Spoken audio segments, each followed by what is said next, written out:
Hello guys. I am walking. Kapag-loan kaya kayo. 80. 1 year to pay.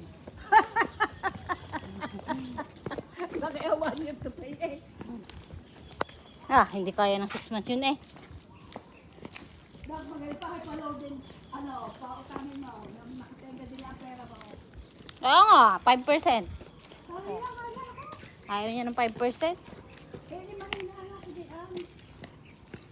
So I will post this first. Oh my god guys.